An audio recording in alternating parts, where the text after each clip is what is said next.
یہ سنن نبی داؤد میں ہے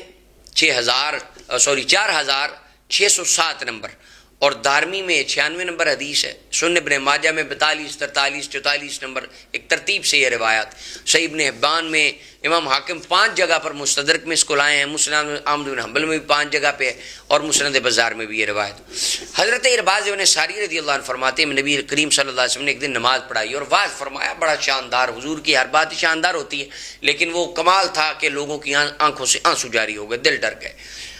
تو بعض نے کہا گویا کہ یوں لگتا ہے کہ الوداعی واز ہے۔ محبوب علیہ السلام نے فرمایا میں تمہیں تقوی کی وصیت کرتا ہوں، پرہیزگاری اختیار کرنا۔ آگے حضور علیہ السلام نے فرمایا انہ من یعش منکم بعدی، تم میں سے جو بندہ میرے بعد زندہ رہے گا، جس کی ذرا عمر لمبی ہوگی، فسیرا اختلافا کثیرا۔ اب ذرا حدیث کے الفاظ سنیں، حضور علیہ السلام فرمایا ان قریب وہ بہت زیادہ اختلافات کو دیکھے گا، آنے والے ٹائم میں، فیوچر ٹائم میں بڑے اختلافات زیادہ رونما ہوں گے۔ فعلیکم بسنتی وسنت الخلفاء الراشدین المہدیین، میری سنت کو لازم پکڑے رکھنا، میرے خلفائے راشدین جو کہ ہدایت یافتہ ہیں اور ہدایت بانٹنے والے ہیں، ان کی سنت کو لازم پکڑے رکھنا اور ان کو مضبوطی سے تھامے رکھنا۔ اور اس جملے کے بعد فرمایا وَإِيَّاكُمْ وَمُحْدَثَاتِ الْأُمُورِ، نئے نئے کاموں سے بچنا، إِنَّ كُلَّ مُحْدَثَةٍ بِدْعَةٍ، ہر نیا کام گھڑا جائے گا جو وہ ہوگا بدعت، اور ہر بدعت ہوگی گمراہی۔ حدیث صحیح ہے۔ اب دیکھیں محبوب کریم صلی اللہ علیہ وسلم جس وقت، اب اس میں سے صرف انہوں نے آخر والے 3 لفظ ہمارے دوست لیتے ہیں، کل بدعت ضلالہ، چلیں وہ پوسٹر لکھیں گے اور وہ نعرے ماریں گے۔ اب ذرا پیچھے دیکھیں حضور کیا فرما رہے ہیں، سیاق و سباق دیکھیں، کانٹیکسٹ دیکھیں، کس پیرائے میں رسول خدا صلی اللہ علیہ وسلم صحابہ کرام کو یہ بات سمجھا رہے تھے۔ آنے والے فتنوں کے متعلق آگاہ کیا جا رہا ہے، اختلاف پیدا کرنے والے پیدا کریں گے، زکوٰۃ کا انکار کرنے والے زکوٰۃ کا انکار کریں گے، لیکن علیکم بسنتی و سنت الخلفاء الراشدین، تم نے ابو بکر صدیق کا ساتھ دینا ہے۔ قتل کرنے والے عمر فاروق رضی اللہ عنہ قتل کریں گے، تم نے ان باغیوں ان کی سپورٹ نہیں کرنی، تم نے فاروق اعظم کا ساتھ دینا ہے۔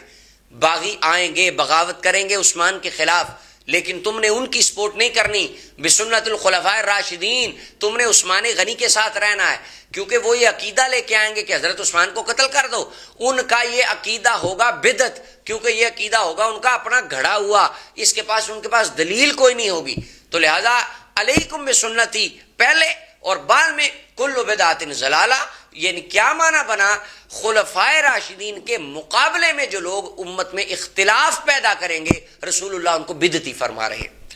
اور محبوب کریم صلی اللہ علیہ وسلم نے یہ فرمایا کہ تم نے خلفائے راشدین کے، اور حضرت سیدنا علی المرتضیٰ رضی اللہ عنہ کے دور میں خوارج اٹھیں گے، اور وہ خارجی اپنا ہی ایک ان کا نعرہ ہوگا ان الحکم الا للہ، اور ان کا اپنے کو دین ایمان ہوگا الگ، اور وہ مولا علی کو کہیں گے، شرک کے فتوے لگائیں گے۔ وہ انشاءاللہ آگے تفصیل سے ہم اس پہ بات کریں گے کہ سب سے پہلی بدعت کس نے نکالی، کب نکالی، کیوں نکالی، اور حافظ ابن تیمیہ کی عدالت میں بدعت کیا ہوتی ہے۔ انشاءاللہ یہ تو ابھی ابتدائے عشق ہے، آگے آگے دیکھیں ہوتا ہے کیا۔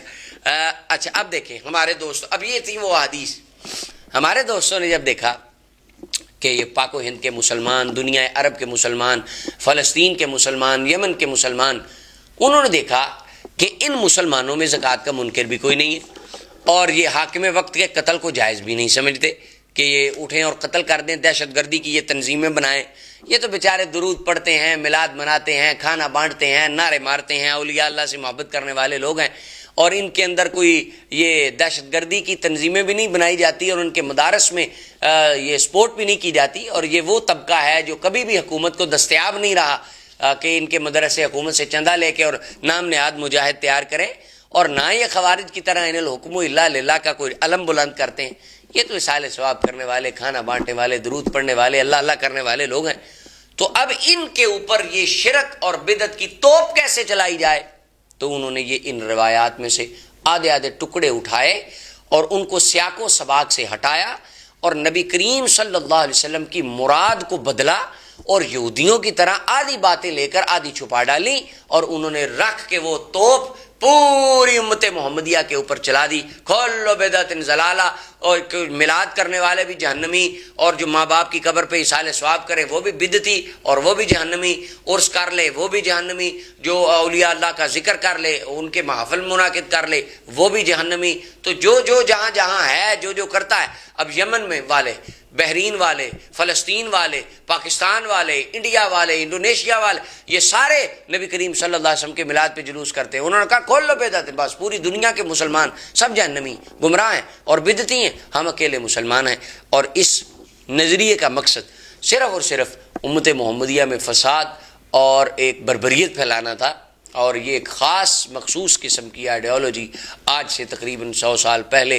کسی بہت بڑی پلاننگ کے تحت امت میں پیدا کی گئی، جنہوں نے قرآن و سنت کے اصل مفاہیم کو بدلا اور یہ احادیث کا غلط مفہوم نکال کے انہوں نے سادہ لوگوں پر لگا کر ان کو